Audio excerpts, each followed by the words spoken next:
Assalamualaikum warahmatullahi wabarakatuh. Jadi jumpa lagi dengan saya Guru TikTok di sini. Jadi pada malam hari ini, pada video kali ini akan membahas materi geometri transformasi khusus pada translasi.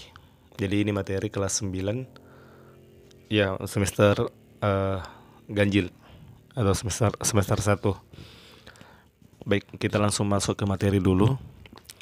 Kita perhatikan ya rumus umum dari translasi. Tapi sebelum masuk ke rumus umum, saya akan sampaikan apa itu translasi. Jadi translasi itu adalah pergeseran. Jadi nanti ada titik atau objek akan digeser dengan arah atau jarak tertentu, tapi ukuran ukuran atau bentuknya tidak berubah. Jadi itu definisi singkat tentang translasi. Jadi saya ulang. Translasi itu adalah menggeser suatu titik atau bidang pada koordinat kartesius berdasarkan jarak dan arah tertentu. Namun titik dan bidang itu ukurannya tidak akan berubah, tetap sama dengan asalnya. Nah, baik, kita lihat selanjutnya masuk di rumus umum. Nah, lihat bayangan titik A X, Y oleh translasi AB. Jadi AB ini adalah koordinat. A sebagai absis, B sebagai ordinat adalah ini ya, hasil translasi dari titik A X, Y. Ini bayangannya. X tambah A, ya, titik itu ditambah dengan A, Y tambah B. Atau bisa ditulis seperti ini.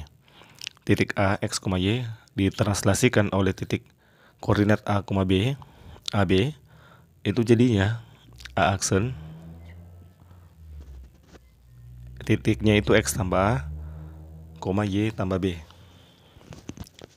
Contoh. Kita langsung masuk pada contoh.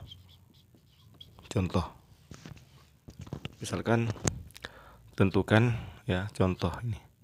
Tentukan satu, ya. Tentukan bayangan titik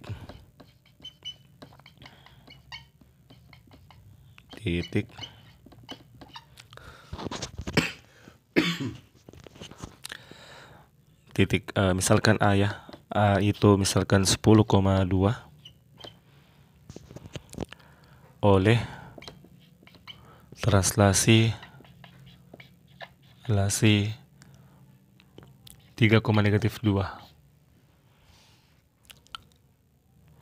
Jadi soalnya tentukan bayangan titik A 10,2 oleh translasi 3,-2 atau 3,-2.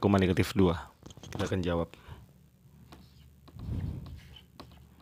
Jadi kalau misalkan pakai rumus ini, kita tulis dulu A 10,2, ya. Maka translasinya 3,-2.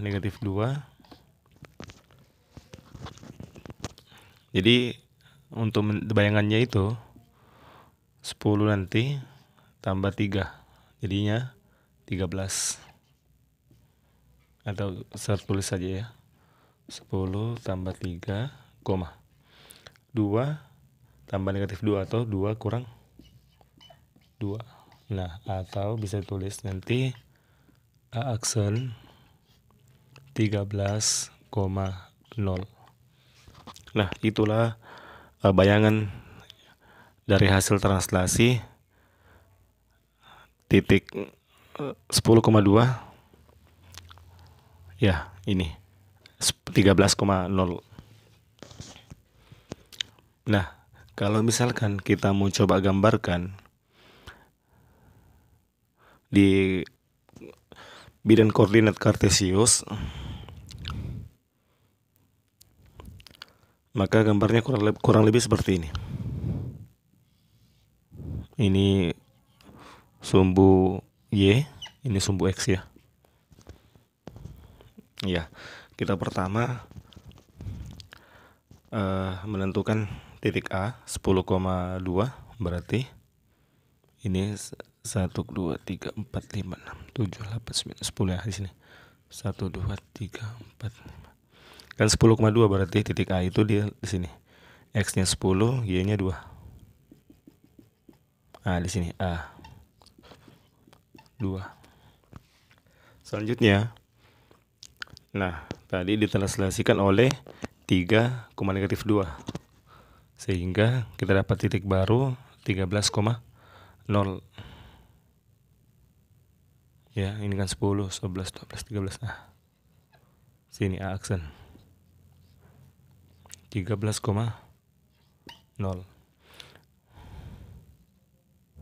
Jadi dia digeser dari sini ke sini. Nah, ini.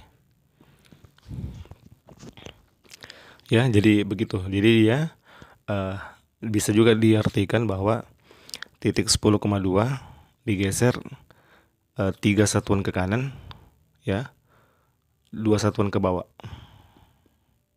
Negatif 2 artinya, ya, artinya digeser berdasarkan 2 satuan ke bawah. Kalau misalkan ini positif, maka digeser, nanti hasilnya itu pasti digeser 2 satuan ke atas. Nah, ini titik, ini objeknya, ya, titik A, di sini titik A aksen atau hasil bayangan berdasarkan translasi. Kita lanjutkan pada contoh soal yang kedua. Soalnya seperti ini, diketahui koordinat titik P adalah 2,-5. Oleh karena translasi 2,2A, ya, atau 2,A, diperoleh bayangan titik P, yaitu P aksen negatif 4A, negatif 6. Jadi titik P translasinya ini 2,A atau 2A, dan hasilnya adalah itu. Jadi kalau misalkan kita tulis dalam bentuk umum, P 2,-5, translasinya 2A, hasilnya adalah P aksen negatif 4, A, negatif 6. Nah, dari sini kita bisa kan soalnya adalah menentukan nilai A, ya. Jadi kita akan mencari nilai A yang memenuhi translasi ini. Ini artinya bahwa P aksen negatif 4A, negatif 6 itu sama dengan P aksennya, ya, 2 tambah 2, ya, negatif 5 tambah A. Sehingga untuk mencari nilai A bisa kita buat seperti ini. Negatif 4A itu sama dengan 2 tambah 2, 4. A sama dengan 4 per negatif 4, atau sama dengan negatif 1. Jadi kita peroleh A itu adalah negatif 1. Ya, mungkin itu saja yang bisa saya bagikan pada video kali ini. Silahkan di like dan di komen jika ada yang tidak dipahami, dan jangan lupa di share kepada teman-temannya. Terima kasih.